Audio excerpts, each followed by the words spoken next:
Capitaine Mystère, nous revoilà sur les ondes. J'ai changé de coiffe parce que, attention, on va prendre de la vitesse. Twingo Mach 2, le vent de la justice, quand l'aérodynamique douteuse défie la science.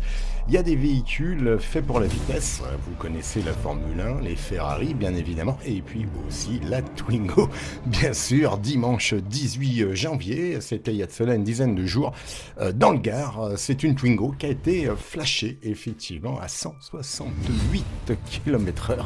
C'est une route nationale limitée à 100. Je répète pour les ingénieurs de chez Renault, 168 km/h, route mouillée, permis bien sûr, probatoire, un exploit mécanique avant tout, miracle aérodynamique, ou, comme l'expliquent très sérieusement les gendarmes, avec le vent dans le dos.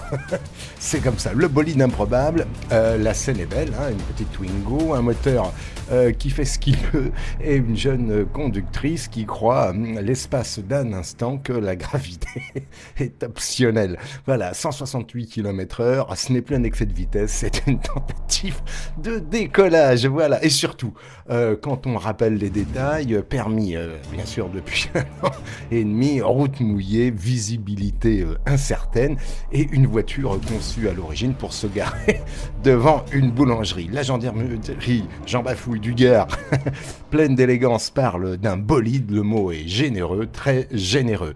Retour brutal, forcément, à la réalité, évidemment. La suite est moins poétique, permis retiré sur le champ, Twingo saisi, fin du rêve, car depuis le 29 décembre dernier, rouler à plus de 50 km/h au-dessus de la limite, ce n'est plus une simple infraction, c'est un délit pénal. Et là, le vent dans le dos ne suffit plus. La conductrice risque bien jusqu'à 3 mois de prison quand même, on se marre moins. 3 ans de suspension de permis et une amende pour financer la prochaine météo nationale. Moralité, forcément, le vent est un phénomène naturel, c'est pas un copilote, acte 1. Une Twingo, c'est pas un missile sol-sol. Et le code de la route n'a aucun sens de l'humour. Car si la physique peut parfois se négocier, c'est un fait, la loi, elle, reste bien ancrée au sol. C'est une chronique du Capitaine Mystère, je vous rends l'antenne. Attention sur les petites routes de campagne.